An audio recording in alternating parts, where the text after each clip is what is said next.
Assalamualaikum warahmatullahi wabarakatuh. Perkenalkan, saya Alifa dengan NIM A1112410. Saya merupakan mahasiswa semester 3 Program Studi Pendidikan Bahasa dan Sastra Indonesia, Fakultas Keguruan dan Ilmu Pendidikan Universitas Tadulako.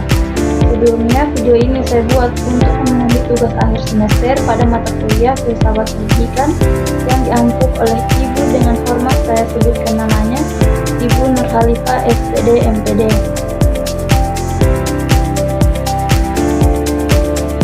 Nah, baik, pada video kali ini saya akan membahas 3 kurikulum terakhir yang digunakan di Indonesia dan implementasinya pada pembelajaran bahasa Indonesia.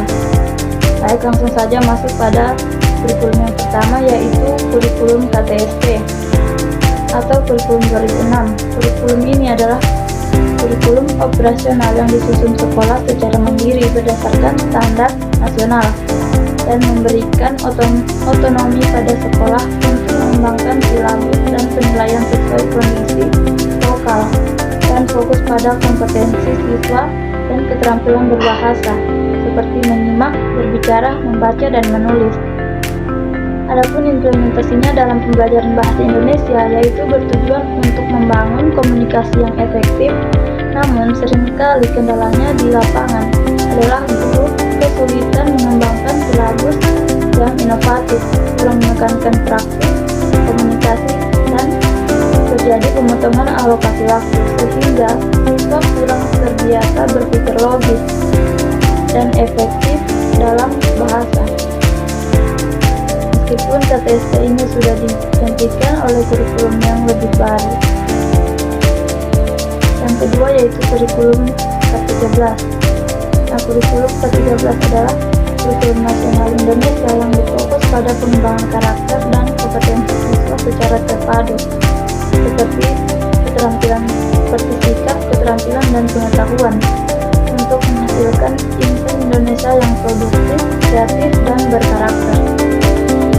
Kurikulum ini menggantikan kurikulum tingkat satuan pendidikan dengan pendekatan tematik integratif dan signifikan untuk meningkatkan kualitas pendidikan dalam menghadapi tantangan masa depan. Adapun implementasinya yaitu dalam pembelajaran bahasa Indonesia berfokus pada pembelajaran berbasis teks dan pendekatan saintifik seperti mengamati, menanya, mencoba, menegosiasi, dan mengomunikasikan untuk mengembangkan kompetensi sikap, pengetahuan, dan keterampilan siswa secara seimbang dengan penilaian autentik yang menilai proses dan hasil meskipun guru menghadapi kendala seperti kesulitan penilaian kompleks dan kurangnya sumber daya di awal penerapan.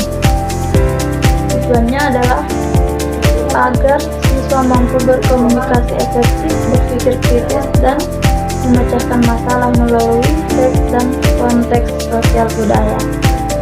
Nah, yang terakhir yaitu kurikulum Merdeka. Kurikulum Merdeka adalah kurikulum pendidikan di Indonesia yang memberikan keleluasaan bagi guru dan peserta didik untuk menyesuaikan pembelajaran dengan kebutuhan dan minat masing-masing.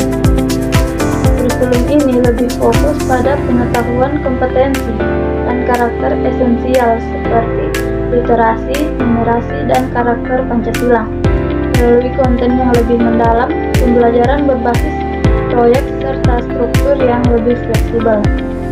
Nah, dalam pembelajaran bahasa Indonesia, kurikulum Merdeka berfokus pada pengembangan kemampuan berbahasa secara aktif dan kritis melalui berbagai teks multimedia seperti lisan, tulisan, visual, dan lain-lain. Adapun genre dalam kurikulum ini seperti cerita, berita, puisi, drama, dan karya ilmiah.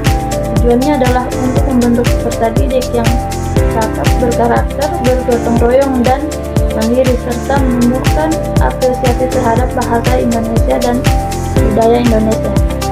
Nah, adapun implementasi kurikulum Merdeka atau 3M berfokus pada fleksibilitas,